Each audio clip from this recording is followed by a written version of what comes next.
There's a story people tell about love and marriage in the deep past, and it usually points in one of two directions. In the first, ancient couples mated for life, bonded by a pure and simple devotion. The modern world, with its divorce courts and dating apps, is said to have carelessly thrown that devotion away. In the second, there was no such thing as commitment at all, only a brutal scramble in which the strongest male took whatever mates he could hold. Both stories are wrong. The real shape of ancient pair bonding is stranger and more interesting than either. The honest answer to how long an ancient marriage lasted is that it depended on what held it together. And for much of human history, the thing holding it together was not a vow, a law, or even a lifelong promise. It was something more practical, and in its own way more revealing. Ancient bonds lasted exactly as long as they needed to, and the natural length of that need turns out to be surprisingly specific. Start with the biology, because the body keeps a kind of clock. Human beings are, among the great apes, unusual in forming pair bonds at all. A male and female who stay together, cooperate, and raise young as a unit is not the default arrangement among our closest relatives. Chimpanzees do not do it. Gorillas run harems. The human pattern is different. A couple who bond and share the work of raising a child is a distinctive feature of the species, and one that demands an explanation. The leading explanation has to do with how helpless human infants are. A human child is born early, soft, and useless for a dangerously long time. It cannot cling, cannot walk, cannot feed itself, and remains a heavy burden for years. For most of human history, a mother trying to provision and protect such a child entirely alone, while also feeding herself, faced very long odds. A second committed adult changed the arithmetic of survival. In 1981, the anatomist Owen Lovejoy laid out an influential version of this idea in the journal Science. He argued that the human pair bond, and even upright walking itself, may be tied together through provisioning. A male who could carry food back to a single female and her offspring, freeing his hands by walking on two legs, gave that family an advantage. In exchange, he gained a degree of confidence that the children he was helping to feed were his own. Whatever the exact path, the conclusion is widely shared. The pair bond exists because human children are expensive, and raising them is more than one person can easily do alone. This is where the clock comes in. The anthropologist Helen Fisher, who spent her career studying the biology of love, noticed a curious pattern in the divorce records of dozens of countries. When marriages ended, they tended to end at a particular point. The most common moment for a divorce fell around the 4th year of marriage. Fisher connected this to the natural history of raising a child. Roughly 4 years is the span it takes to carry an infant through its most helpless phase, the period when a second pair of hands matters most. In traditional societies, it is also close to the gap between births, the point at which a mother might wean one child and conceive the next. Fisher proposed that human beings may be built less for lifelong monogamy than for what she called serial monogamy, a series of intense bonds, each lasting roughly 4 years. The romantic infatuation that pulls two people together with its flood of brain chemistry is itself temporary. It burns hot for somewhere between 18 months and 3 years, then cools into something quieter or fades altogether. The bond in this reading was engineered by evolution to hold a couple together through the critical early years of a single child, not necessarily a great deal longer. But here, the simple biological story runs into the evidence from how foraging people actually live. Among the hunter-gatherer societies studied in modern times, marriage is real, but it is rarely the rigid, permanent institution familiar from later civilizations. Bonds form, often with little ceremony. They are expected to produce cooperation and children, and when they stop working, they frequently dissolve, with little stigma and not much fuss. There was no wedding industry, no signed register, no court to appeal to. A marriage began when two people began sharing a life and ended when they stopped. Anthropologists working with groups such as the Juhwansi of the Kalahari and the Hadza of Tanzania have documented this pattern in detail. The anthropologist Frank Marlowe spent years among the Hadza and recorded their marriages. They form easily, with almost no ceremony, and a substantial share end in separation, especially among the young. A couple simply decides to live together, and a marriage exists. When one of them moves out and stops sharing a hearth, it is over. Among such peoples, first marriages often do not last. A young couple may part after a few years, sometimes more than once, before settling into a longer and more stable union later in life. Divorce, if the word even fits, is common in early adulthood and carries no great shame. A woman who leaves a husband returns to a society that does not treat her as ruined. The children, raised within a web of relatives in the wider band, are not abandoned when a particular bond ends. The group, not the couple alone, is the safety net. So the lifelong ancient marriage, faithful from youth to death, is largely a myth. Early bonds were often short. What looks from a modern vantage like instability was, in that world, a normal and workable way of pairing. And yet the opposite myth of a world with no real bonds at all is just as wrong. The same anthropological record shows that long devoted partnerships did exist, and that they became more common as people aged. Couples who had moved through the restless bonds of early adulthood often settled down later. In their middle and later years, they formed unions that lasted decades until one partner died. These long marriages were marked by deep companionship, shared history, and visible affection. The old couple who had been together for 30 years, finishing each other's thoughts by the fire, was a real figure in the ancient world. So was the young pair who split after 18 months. There was also a force that ended ancient bonds with nothing to do with choice: death. In a world without modern medicine, a spouse could be lost to illness, childbirth, accident, or violence at any age. A bond that might have lasted 50 years could be cut short at 5 by a fever or a bad hunt. The survivor usually remarried, often within the same band, sometimes to a sibling of the dead partner. A single human life might therefore contain several marriages in sequence, ended not by falling out of love, but by burial. The lifelong union was not only rarer by choice in the ancient world, it was rarer by simple mortality, because fewer couples lived long enough to grow old together. The shape of marriage varied in other ways too. Many foraging and early societies permitted a man to have more than one wife at the same time. In practice, most could not, since it required being able to provide for them. Where it happened, it was usually the successful older hunter who took a second wife, while young men had none. The neat image of one man and one woman, bonded for life, was only ever one option among several that human societies have tried. What was missing through all of this was not commitment. It was the machinery of permanence. There was no state to register a marriage, no contract to enforce it, no religious doctrine making it indissoluble. In many cases, there was no property to bind two families together and lock a couple in place. A bond lasted because the two people in the group around them kept choosing it day after day, not because an outside power forbade them to leave. That distinction is the heart of the matter, and it explains the great change that came later. When humans took up farming, settled in one place, and began to accumulate wealth that could be owned and inherited, marriage changed its nature. Suddenly there was property to pass down, and a powerful interest in knowing exactly whose children would inherit it.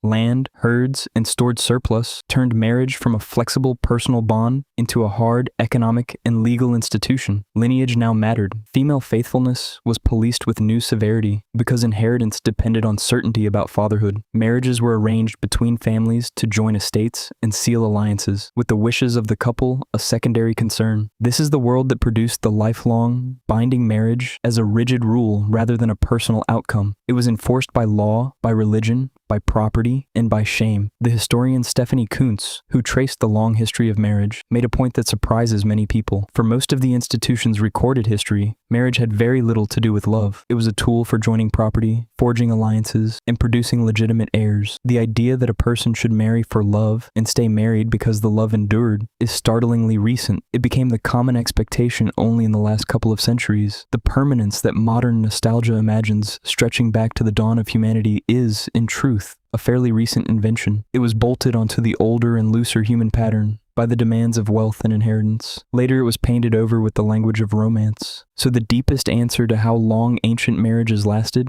is that there was no single length, because there was no single kind of marriage. In the long foraging era that covers most of the human story, bonds were chosen, not enforced. Many were short, especially in youth, lasting a handful of years, about as long as it took to launch a single child through its most fragile stage. Many others, formed later, lasted a lifetime, held together by affection and shared history rather than by law. The pattern was flexible, forgiving, and tuned to the real work of raising the next generation, rather than to any ideal of permanence. The vow till death do us part is a beautiful idea, but it is a cultural achievement, written relatively late in human history, not an ancient instinct. For most of the time there have been humans, a marriage lasted as long as it served the two people in it and the children they were raising. Sometimes that was a few years, sometimes it was a lifetime. The ancient bond was not weaker than the modern one, nor stronger. It was simply freer. It answered to the two people inside it and to the children they were raising, rather than to any power outside. That freedom is the thing the modern world has half forgotten and half reinvented every time a marriage today is allowed to begin or end by choice.